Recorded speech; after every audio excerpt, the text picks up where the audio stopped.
안녕하세요. 저는 최근에 이혼을 한 30대 중후반의 여자입니다. 저는 남편만 괜찮은 사람이면 결혼 생활에 문제가 없을 줄 알았습니다. 하지만 결국 시어머니라는 어마무시한 존재에 굴복하고 이혼을 하게 되었어요. 지금 생각해보니 그냥 남편을 봐서라도 참을 걸 그랬나 싶고 제가 예민했나 싶기도 해요. 그렇지만 이혼을 하지 않으면 남편이 시댁과 연을 끊지 않는 이상 시어머니와는 계속 부딪혀야 하니까 어쩔 수 없는 선택이었던 것 같아요. 저희 시어머니는 정말 허영심으로 똘똘 뭉쳐있는 분이었어요. 겉모습은 꽤나 있는 사람 같지만 실상은 쥐뿔도 없는 사람이셨어요. 일단 제 이야기부터 시작해볼게요. 저는 어렸을 때 아버지께서 병으로 일찍 돌아가셨었어요. 아버지께서는 모태 짠돌이셨는데 용돈 받던 시절부터 죽는 날까지 최대한 아끼면서 모아둔 재산이 정말 많았어요. 어머니께서는 늘 그런 아버지를 보고 죽어서 들고 갈 것도 아닌데 왜 이렇게 미련하냐고 했지만 사람 일은 모르는 것이라면서 자신이 갑자기 사라지게 되면 남은 가족들은 어떻게 하냐고 하셨었어요. 그렇게 모아오신 아버지 돈으로 가족을 먹여 살려야 하니 어머니께서 일을 시작하셨어요. 어머니께서는 할 수 있는 게 요리뿐이라며 분식집을 조그맣게 운영하시게 되었죠. 대학로 쪽에서 일을 시작하셨는데 얼마 뒤 그 대학 근처에 초등학교도 생긴 거예요. 새로 생긴 초등학교 덕분에 점차 장사가 잘 되기 시작했었는데 조미료를 전혀 쓰지 않는 집으로 유명해져서 돈을 많이 벌게 되었어요. 오빠가 하나 있는데 짠돌이 아버지께서 오빠에게만 지원을 아끼지 않았었고 저는 딸이라고 학교만 다니고 따로 학원을 다니지 않았었습니다. 대신 오빠가 주말마다 제 공부를 따로 봐주곤 했었어요. 전교 1등 오빠를 둔 덕분에 저도 전교 1등까지는 아니더라도 항상 상위권에서 놀고 있었어요. 대학도 나를 알아주는 4년제에 입학을 하게 되었답니다. 어머니께서는 그런 제가 기특하다며 가게를 운영하시면서 아버지께서 못해줬던 것 이제라도 해주겠다며 등록금을 지원해 주셨어요. 저는 고등학생 때부터 패션에 관심이 많았어서 패션 디자인 학과를 나왔어요. 항상 저를 이쁘게 봐주셨던 교수님이 계셨는데 꼭 성공했으면 좋겠다는 인재라며 자신의 모든 인맥을 동원해서 제가 첫 발을 잘 내디딜 수 있게 해주셨어요. 현재는 주얼리를 전문적으로 하면서 가끔 옷들도 외주를 받고 있어요. 제가 평소에는 안 그런데 업무에 있어서는 완벽주의자라 되게 까다롭고 엄격하지만 그만큼 일처리가 깔끔하니 다른 기업들이 좋아해 주시고 외주가 많이 들어오는 편이었어요. 동기들은 조금만 관심 받아도 더 유명해지고 싶어서 인터뷰가 들어오면 무조건 하더라고요. 저는 동기들 중에 제가 제일 유명했지만 얼굴이 알려지는 걸 별로 좋아하지 않는 성격이라 인터뷰가 들어와도 항상 거절하기 바빴어요. 괜히 구설수에 올라가는 게 싫어서 다른 사람들과 친목도 잘하지 않았었어요. 그래서 아는 사람들만 아는 디자이너로 업계에 유명했었죠. 친목을 하지 않는다고 해서 집에만 있는 건 아니었어요. 제가 혼자서 전시회 가는 걸 엄청 좋아했었거든요. 저는 사진 전시회보다 그림 전시회를 가는 것을 좋아했어요. 또 유별나서 유명한 화가보다는 이제 막 그림을 시작한 화가의 전시회만 다녔었어요. 저는 어김없이 신인 화가의 전시회에 갔고 한 그림을 보고 되게 감명을 받아서 자리 이동도 하지 않은 채 한동안 그 그림만 쳐다보고 있었던 것 같아요. 그리고 뭔가에 홀린 듯이 그림을 사서 작업실에 걸어놨죠. 그렇게 제 일상은 작업실과 전시회 방문의 반복이었었어요. 친구는 반복되는 일상이 지겹지도 않냐면서 남자를 한 명 소개시켜줬었어요. 그 남자가 바로 지금 저의 남편인데요. 남편의 첫인상은 정말 최악 중에서도 최악이었었어요. 남편이 저랑 대화를 나누면서도 계속 따분하다는 표정으로 일관하더라고요. 저도 솔직히 좋아서 나온 건 아니어서 그냥 자리를 박차고 나가려다 친구가 소개해준 거니 친구 입장을 생각해서 분위기 망치지 않으려고 노력을 많이 했어요. 그런데 맞춰주려고 혼자 떠드는 저도 점점 지치기 시작하더라고요. 그때 갑자기 전시회가 생각이 났지 뭐예요? 전시회는 입 다물고 볼 수 있는 곳이기도 하고 제가 좋아하는 곳이잖아요. 그래서 근처에 전시하던데 갈 생각 있냐고 물어봤어요. 혹시 전시회 좋아하세요? 근처에 전시회 하는 것 같던데 갈 생각 있으세요? 안 가고 싶으면 안 가고 싶다고 말씀하셔도 돼요. 전시회요? 너무 좋죠. 평소에도 전시회 좋아하세요? 최근에 전시회 가신 적 있으세요? 네. 저는 사진 전시회는 잘 안 가고 종종 그림 전시회 많이 가요. 그림 보고 있으면 이상하게 마음이 편안해져서요. 얼마 전에도 갔다 왔어요. 저도 그림 보면 마음이 편안해져서 심란할 때 전시회 가는데 주로 어떤 화가 전시회에 자주 가세요? 저는 이제 막 그림을 시작한 화가의 전시회를 주로 가요. 처음 시작하는 그 서툰 붓질이 너무 좋거든요. 뭔가 붓자국에 설레는 감정이 들어있는 기분이라서요. 전시회라는 말에 줄곧 따분해 보이던 남편의 얼굴에 화색이 돌기 시작하더라고요. 저는 남편이 그렇게까지 말이 많은 사람인 줄 몰랐어요. 좋아하는 분야가 나오니 신나서 조잘조잘 거리는 모습을 보니 싫진 않더라고요. 해맑게 어린아이같이 신나하는 남편이 조금 귀여워 보이기까지 했어요. 저는 전시회를 갔다 와서 남편에게 호감을 느꼈고 용기 내서 애프터 신청을 했어요. 남편도 제가 마음에 들었는지 알겠다고 하면서 수줍게 웃어 보이더라고요. 그렇게 저희는 전시회를 보러 다니면서 진지하게 만나기 시작했어요. 4년 정도 만나니 취향도 취미도 비슷한 남편과 결혼을 하고 싶다는 생각이 들었어요. 그래서인지 제 작업실을 누군가에게 잘 안 보여주는데 남편에겐 보여주고 싶었죠. 그런데 남편이 작업실에 걸려있는 그림을 보고 놀라더라고요. 자기야, 이 그림 뭐야? 이게 왜 여기 있어? 자기가 이 그림 산 거야? 어떻게 이게 여기 있을 수가 있지? 그거? 자기랑 만나기 전에 혼자서 전시회 갔을 때 샀었어. 근데 그게 왜? 이쁘지 않아? 내가 저 그림을 딱 보는데 마음이 뭉클하다고 해야 하나? 이상한 감정이 들더라고. 저 그림 내 그림인데? 나 전시회 3번 정도 하고 그림 접었었거든. 이때까지 이 그림 말곤 팔린 적이 없어서 도대체 누가 산 건지 너무 궁금했는데 그게 자기라니. 아, 진짜? 진짜 신기하다. 어떻게 이런 우연이 있지? 근데 왜 그만뒀어? 다시 시작해봐. 난 자기 그림 좋은 것 같아. 가끔 작업하다 힘들 때 저 그림 보고 있으면 편안해지던데? 정말? 내가 다시 해도 될까? 근데 다시 하기엔 너무 늦은 거 아니야? 그냥 다니던 회사나 잘 다닐래. 자기 말고는 내 그림에 아무도 관심이 없을 것 같아. 아니야. 아직 안 늦었어. 우리 다시 해보자. 내가 옆에서 열심히 응원해줄게. 난 자기가 꼭 해낼 수 있을 거라고 생각해. 처음엔 늦은 것 같다고 안 하려고 하던 남편이 제가 옆에서 계속 응원을 해주니 다시 붓을 잡더라고요. 붓을 놓은 지 오래된 만큼 다시 시작하는 게 저희 생각보다 쉬운 건 아니었어요. 그래도 이번에 남편이 마음을 굳게 먹은 건지 끝까지 포기하지 않았어요. 저는 남편이 능력이 있고 없고를 떠나서 인품이 너무 좋은 사람이라 결혼하고 싶었어요. 제가 결혼하자고 하자 남편이 계속 고민을 하길래 미래 일은 나중에 생각하자고 당신이 돈 못 벌어도 내가 벌면 된다고 결혼을 밀어붙였어요. 저는 인사를 드리러 과일 바구니와 한우 세트를 들고 남편의 집에 방문했어요. 제가 남편에게 주얼리 디자이너라고만 하고 구체적인 얘기는 하지 않았었거든요. 그래서인지 시어머니께서는 제 직업을 마음에 들어 하지 않으셨어요. 그래, 아들한테 얘기 많이 들었어. 대충 주얼리 그림 그려서 파는 일을 한다고 하던데 맞니? 우리 아들 화가야. 지금은 저러고 있어도 곧 전시회하고 유명해질 거라고. 근데 넌 고작 주얼리 그림 판다고? 어머님, 고작 주얼리 그림 파는 사람이 아니고요. 정확한 직업 명칭은 주얼리 디자이너입니다. 먹고 사는 게 걱정이시라면 크게 걱정하실 필요가 없으실 것 같아요. 둘이 먹고 살 정도는 벌어요. 그래 뭐 그건 그렇다 치고 아버지도 없이 홀어머니에 떡볶이 장사를 한다고? 집안이 튼튼해야 걱정 없이 장가를 보내든지 할 텐데 이게 영 시원치 않은 집안이네. 저희 둘이 좋아서 결혼한 건데 집안이 무슨 상관인지 모르겠어요. 둘이서 안 굶고 입에 풀칠할 수만 있으면 되는 거 아닐까요? 어째 한마디도 안 지려고 하는구나. 그래, 자존심이라도 있어야지.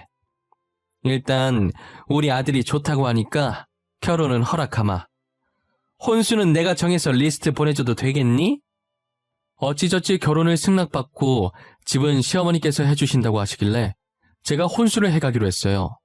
그리고 저희 집에 인사를 갔는데 저희 어머니는 제가 좋으면 된 거라고 흔쾌히 허락해 주셨죠. 저희 둘은 결혼하고 정말 누구보다 행복했어요. 결혼하고 보니 남편은 제가 알고 있던 것보다 훨씬 더 좋은 사람이더라고요. 연애하던 시절보다 더 저를 아껴주고 사랑해 주었어요. 하지만 시어머니 때문에 저희 결혼 생활이 조금씩 삐그덕거리기 시작했죠. 시어머니께서는 자신의 친구들과 비교하면서 계속 겉모습에 치장을 하려고 하셨어요. 저는 초반에 제가 디자인한 주얼리들을 시어머니께 몇 번 선물로 해드린 적이 있어요. 그런데 시어머니께서는 제가 준 선물을 화장대에 아무렇게나 올려둔 채 잘 안 끼고 다니셨죠. 진짜 어쩌다 가끔 한 번씩 끼시곤 하셨어요. 저희가 원래 결혼할 때 돈 관리와 부모님 챙기는 건 각자 하는 걸로 합의 봤었거든요.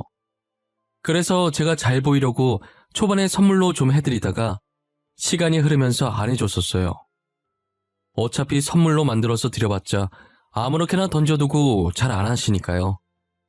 시어머니께서는 값비싼 제품을 알아서 잘 사고 다니시길래 본인 돈으로 사는 건가 했죠. 결혼할 때 집도 바로 해주신 분이니 당연히 돈이 많은 집안이라고 생각했어요. 그런데 남편이 갑자기 월급 받으면 주겠다고 하면서 제게 돈을 빌리는 거예요. 여보, 진짜 미안한데 내가 월급 받으면 바로 줄 수 있거든?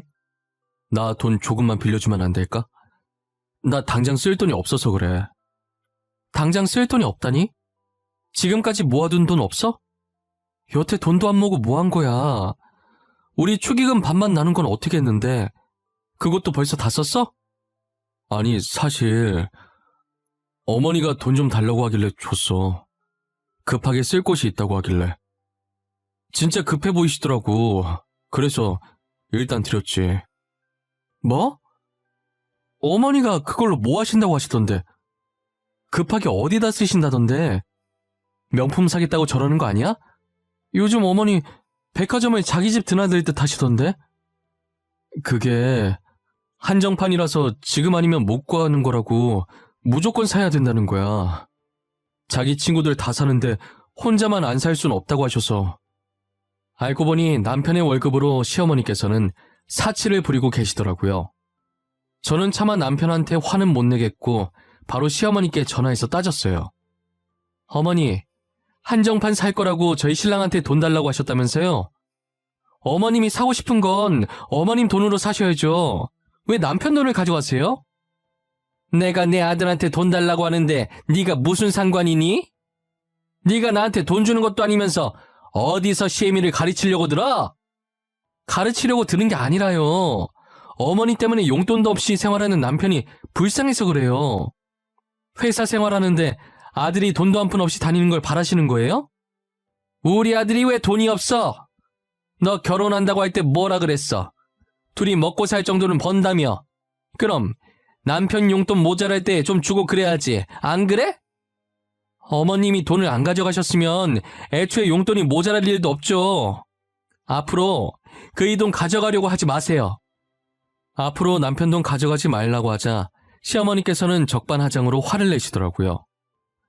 시어머니의 사치는 날이 갈수록 대단해져 갔어요. 그리고 제가 자신을 가르치려고 들었다고 생각하고 그게 안 입고 왔는지 저희 집을 자기 집 드나들듯 와서 참견하고 시집살이를 시키시더라고요. 처음엔 반응 안 해주면 제 풀이 죽어서 안 할 줄 알고 무시하면서 그러려니 했죠. 하지만 구박하는 강도가 점점 심해지더라고요. 저희 집 구석구석을 돌면서 괜히 손가락으로 쓰면서 먼지 나왔다고, 이 먼지들 때문에 자기 아들 기관지 안 좋아진다고 소리 지르기는 기본이고요. 이불도 하루에 한 번씩 빨라는 둥, 청소기는 2시간마다 한 번씩 계속 밀라는 둥, 정말 말도 안 되는 트집을 잡으시면서 구박을 하더라고요. 없는 집안에 우리 집에 시집을 왔으면 집안일이라도 잘해야지. 집안꼴이 이게 뭐야? 이래서 내가 우리 아들을 너한테 맘 편히 맡길 수 있겠어? 어머님, 진짜 저한테 왜 그러세요? 어머님은 이불 하루에 한 번씩 빠세요? 청소기 2시간마다 한 번씩 돌리시냐고요. 저희 집은 제가 알아서 할게요. 그만 좀 하세요. 아주 시엠이 잡아먹겠다. 이래서 집안에 여자가 잘 들어와야 해. 우리 아들 화거로 성공하면 확 이혼시켜버릴 거야. 우리 아들이 뭐가 부족해서 너랑 사니? 아, 그러세요? 그럼 지금 이혼해드릴까요? 그럼 됐죠? 언제 화거로 뜰진 모르겠지만 혼자서 열심히 화거로 키워보세요. 저는 시어머니께 소리를 지르고 바로 짐을 싸서 그대로 친정집으로 갔어요. 남편에게는 이혼하겠다고 문자만 남기고 폰을 꺼놨습니다. 친정집에 도착하자마자 어머니한테 하소연을 하기 시작했어요. 마침 친정에 오빠네도 와 있더라고요. 엄마, 나 더 이상 못 살겠어. 이혼할 거야. 그런 줄 알아. 아니, 자기들이 있으면 얼마나 있는 집안이라고 저렇게 난리야? 왜? 무슨 일이야? 연서방이랑 싸웠어? 자기들 있는 집안이라고 무시해? 엄마 숨 넘어가기 전에 빨리 말해봐. 무슨 일인데? 아니, 어머님이 명품 사겠다고 남편이 모아둔 돈을 다 가져간 거야.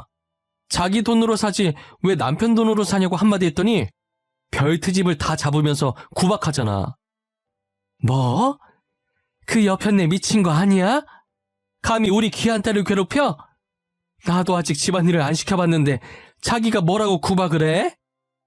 그래서 시어머니한테 소리 지르고 짐 싸서 나왔어. 아니, 엄마 떡볶이 장사하는 걸로 더럽게 뭐라 하더라니까? 지네는 잘나면 얼마나 잘났다고. 역시 내 동생. 칼 같은 건 알아줘야 한다니까. 아마 시어머니한테 소리 지르고 집 나온 며느리는 너밖에 없을 거다. 한창 친정에서 열내고 있는데 누군가 배를 누르더라고요. 어머니가 택배인 것 같다고 나갔는데 시어머니가 서 계셨어요. 사돈이 여긴 어쩐 일이세요? 더 이상 여기 올 일 없으신 걸로 알고 있는데 불난 집에 부채질 하러 오신 거면 그냥 돌아가 주시겠어요? 며느리가 누구 닮아서 그렇게 싸가지가 없나 했더니 사돈을 닮은 것 같네요. 이 집안은 가진 게 자존심밖에 없으신가 봐요. 사돈께서 얼마나 부자인지는 모르겠는데 아무리 있는 집 사람이라도 사람을 이렇게 무시하면 안 되는 거죠. 경우가 너무 없으시네요. 제가 시비를 걸려고 온 건 아니고요. 확실히 이혼을 하는 건지 확인하려고 왔습니다. 장차 유명한 화가가 될 저희 아들이랑 이혼을 하겠다고 하니 기가 차서요. 이혼 얘기를 해도 저희가 해야 하지 않나요? 이혼 얘기를 누가 하든 뭐가 중요한가요? 없는 집 사람이면 이혼 얘기도 먼저 못합니까? 잘 살든 못 살든 안 맞으면 이혼하는 거죠. 고작 귀걸이 목걸이 그림 그려서 파는 애가 우리 아들이랑 이혼한다니 너무 웃겨서 그렇죠. 우리 아들이야 금방 재혼할 수 있겠지만 며느리는 데려간 남자가 저희 아들밖에 없지 않을까 하는 걱정스러운 마음에. 시어머니는 친정에 와서는 어머니께 으름장을 놓기 시작하더라고요. 원래 저희 새언니가 나서는 걸 별로 안 좋아하는데 가만히 듣고만 있다가 입을 떼더라고요. 저기 어른분들 말씀 중에 끼어들어서 정말 죄송하지만 지금 저희 아가씨가 끼고 있는 귀걸이가 얼마짜린지 아세요? 이거 아가씨가 직접 디자인한 귀걸이인데 뭐 귀걸이가 비싸봐야 5만 원 안쪽이지 않나? 금은방 가서 비싸봐야 50만 원이던데. 그리고 길거리에 저런 디자인 널리고 널린 것 같더만 뭘. 길거리 귀걸이랑 비교하시면 안 될 텐데. 아가씨가 디자인한 귀걸이들 기본 1,000만 원이에요. 지금 차고 있는 귀걸이는 다이아가 들어가 있어서 억 단위고요. 뭐? 억? 저 조그마한 귀걸이가 억이라고? 내가 잘 모른다고 지금 거짓말 치는 거 아니야? 아가씨가 얼굴이 안 알려져서 그렇지 패션 디자인 업계에서는 꽤나 알아주는 사람이에요. 다들 아가씨 디자인 받으려고 줄 서는 거 모르시죠? 새언니는 표정 하나 안 바뀌고 침착하게 시어머니께 말을 이어나갔어요. 시어머니는 귀걸이 가격을 듣고 입을 있는 대로 벌려서 놀라시더라고요. 그리고 저희 어머님 떡볶이 장사하시는 걸로도 뭐라고 하셨다던데 장사한다고 못 사는 거 아니에요. 그 건물이 2층짜리 작은 건물이긴 해도 저희 어머님 건물이고 1층에 원룸 3개 있는 거 월세 받고 사세요. 세아가, 너는 집안이 잘 살면 잘 산다고 나한테 말을 해줬어야지. 제일 중요한 얘기를 빼면 어쩌자는 거야? 결혼은 둘이 좋아서 하는 건데 굳이 제 집안을 말할 필요가 있나요? 둘이서 잘 먹고 잘 사면 되는 거 아니냐고 결혼 전에도 제가 말했던 것 같은데요. 시어머니는 새언니의 말을 듣고 얼빠진 상태로 있었다가 정신이 든 건지 안색이 안 좋아졌어요. 저희 집에 냉기가 도는 와중에 남편이 문자를 받고 뒤늦게 헐레벌떡 친정으로 들어왔어요. 그리고는 오자마자 시어머니를 붙잡고 무조건 잘못했다고 빌라고 하더라고요. 엄마, 내가 엄마 일칠 줄 알았어. 당장 잘못했다고 그래. 무조건 잘못했다고 하라고. 진짜 아들 이혼당하는 꼴 보고 싶어서 그래? 내가 하지 말라고 그랬잖아. 너 알았어? 세아가 집안이 어떤 집안인지 알고 있었냐고. 너도 알면서 나한테 말 안 한 거야? 그게 무슨 소리야. 장모님 집안이 어떤 집안인데. 나 모르는데? 나 한 번도 집사람이랑 집안 얘기한 적 없어. 세아가, 내가 정말 미안했다. 1000번이고 10,000번이고 잘못했어. 그러니 이제 우리랑 같이 집으로 가자. 응? 제가 거길 왜 가요? 혼수는 그냥 제가 버리는 셈 칠 테니까 가지세요. 집도 어머님께서 해주신 건 줄 알았는데 전세였더라고요. 며칠 전에 집주인 왔다 가셨어요. 월세 받을 거라고요. 집은 내가 다시 구해줄게. 그러니 이혼만은 하지 말아줘. 내가 잘못했다, 세아가. 내가 이렇게 이렇게 빌어도 안 되겠니? 이 불쌍한 늙은이 봐서 안 되겠어? 어차피 이혼할 건데 저한테 빌 필요 없으세요. 그리고 어머님 말처럼 남편은 언제든 재혼할 수 있잖아요. 저는 데려갈 남자 없으니 그냥 편하게 혼자 살려고요. 엄마, 도대체 나 없을 때 뭐라고 한 거야? 여보, 내가 미안해. 내가 대신 이렇게 빌게. 우리 이혼만은 하지 말자. 나 당신 없으면 못 살아. 어? 남편과 시어머니는 거의 울다시피 제 바짓가랑이를 붙잡고 빌었어요. 하지만 두 사람이 아무리 빌어도 저는 이미 이혼하기로 마음먹었어요. 제가 불편한 표정을 짓고 있는 걸 보고 오빠가 나서서 두 사람을 밖으로 내보냈어요. 그 뒤로도 몇 번 찾아왔지만 저는 이혼 서류를 보내는 걸로 대답을 했죠. 아무것도 몰랐던 남편에겐 너무 미안했지만 어쩔 수 없었어요. 저는 허영심만 가득 찬 시어머니를 버틸 자신이 없었거든요. 이제 저희 집안이 어떤지 알았으니 제게 어떻게든 뭐 하나라도 얻어내려고 하시겠죠. 상상만 했는데도 벌써 스트레스를 받을 지경이었어요. 최근 저는 남편과 합의 이혼했고 당분간은 일에만 집중하고 싶어요. 아예 한국 생활을 정리하고 가족들과 함께 해외로 뜰까도 생각을 하고 있습니다. 하지만 어머니께서 아직까지는 장사를 계속하고 싶다고 하셔서 잠시 보류하고 있어요. 어머니께서 제게 너무 미안해 하시길래 괜히 신경 쓰이게 했다고 저는 괜찮으니까 장사하고 싶을 때까지 하라고 말했어요. 지금 엄마 나이가 있으셔서 나중엔 하고 싶어도 못하게 되실 테니까요. 저는 엄마만 행복하시다면 그걸로 됐어요. 저의 이야기는 여기서 마치려고 합니다. 지금까지 저의 이야기를 들어주신 모든 분들에게 감사합니다. 올 겨울 사랑하는 가족들과 따뜻하게 보내시기 바랍니다.